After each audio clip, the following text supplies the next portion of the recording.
Olá! Hoje a gente vai mergulhar numa das viradas mais incríveis da história antiga. Vamos explorar os capítulos finais do livro de Números, que é onde a gente vê um povo nômade se preparando para virar uma nação de verdade.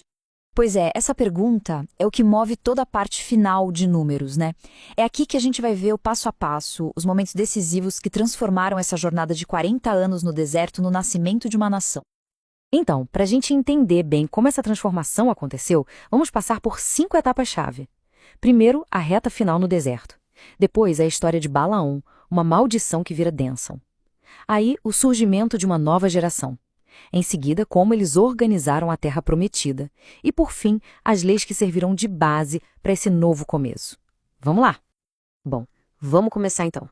A jornada deles recomeça com os últimos e talvez maiores desafios no deserto. É nesse ponto que a maré começa a virar, sabe? O desespero vai dando lugar a vitórias decisivas. Imagina só a cena. Depois de décadas de incerteza, uma geração inteiramente nova assume o comando. E eles não perdem tempo, conquistam vitórias militares assim, ó, rápidas e decisivas.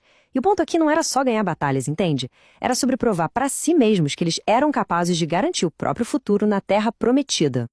Só que bem no meio dessas vitórias militares todas, aparece um desafio que não tinha nada a ver com guerra. Uma praga de serpentes. É um momento muito interessante porque o foco muda completamente. Sai da força bruta e vai direto para a fé. Fica claro que a sobrevivência deles dependia tanto da espada quanto da crença. Agora, vamos para uma parte que parece até um thriller político. Bem quando todo mundo achava que o maior perigo vinha do campo de batalha, a história dá uma guinada espetacular. Entra em cena muita intriga política, um rei apavorado e um profeta que foi contratado para uma única missão: amaldiçoar Israel.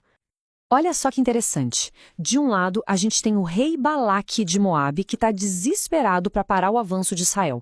Do outro lado, existe um plano divino que vai pegar essa tentativa de maldição e transformar em uma coisa completamente diferente. É um confronto direto entre a vontade humana e o que parecia ser o destino. E o resultado disso tudo é surpreendente. O profeta Balaão, aquele que foi contratado para amaldiçoar, abre a boca e, em vez de maldição, o que sai é uma bênção poderosíssima que basicamente confirma o destino de Israel. Ou seja, o plano do rei Balaque não só falhou, como falhou de forma espetacular. Muito bem. Com essas ameaças externas resolvidas, o foco agora muda para dentro da comunidade. Chegou a hora de uma nova geração, a galera que nasceu e cresceu no deserto, assumir o comando e, de fato, começar a moldar o próprio futuro. É feito um novo censo, e o número é impressionante. Mais de 600 mil homens prontos para a batalha. Mas olha, o verdadeiro significado disso não está no poder militar, não. O que esse número representa é uma geração inteira com novas ideias, novas vozes, gente pronta para desafiar como as coisas sempre foram feitas. E um exemplo perfeito disso é o caso das filhas de Zelofiade. É um momento realmente marcante. Pensa bem, 5 mulheres se levantam e desafiam a tradição. E elas conseguem. Com isso, elas acabam estabelecendo um novo nível de justiça social nas leis da nação, antes mesmo que a nação existisse de fato.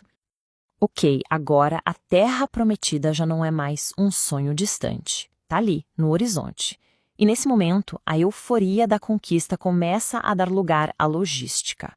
A grande questão passa a ser: como é que se transforma um território conquistado em uma nação de verdade, organizada e justa?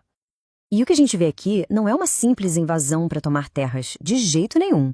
É, na verdade, a arquitetura de uma nação sendo construída. É um processo super meticuloso para dividir o território de um jeito justo, garantir a estabilidade e, um ponto crucial, assegurar que a passagem de liderança de Moisés para Josué acontecesse da forma mais tranquila possível.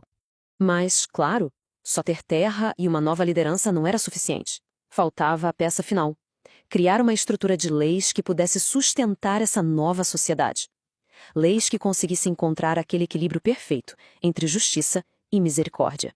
E aqui a gente encontra uma inovação jurídica impressionante para a época: as cidades de refúgio. Pensa só, no mundo que era dominado pela vingança de sangue, esse sistema foi criado exatamente para quebrar esse ciclo. A ideia era criar uma distinção muito clara entre um assassinato planejado e uma morte acidental. Então, no fim das contas, essas leis sobre assassinato, sobre propriedade, sobre casamento, elas eram os pilares de tudo. não eram só regras jogadas no papel. Eram, na verdade, a fundação de um legado. O objetivo era criar uma comunidade estável, construída sobre um sistema de ordem social e jurídica bem definido. E isso tudo deixa a gente com uma última reflexão, né? De que forma essas leis e histórias tão antigas, que contam a história dessa transição de um povo do deserto para uma nação, ainda hoje, de alguma maneira, continuam a moldar as nossas próprias ideias sobre o que é justiça, o que é comunidade e o que é a lei.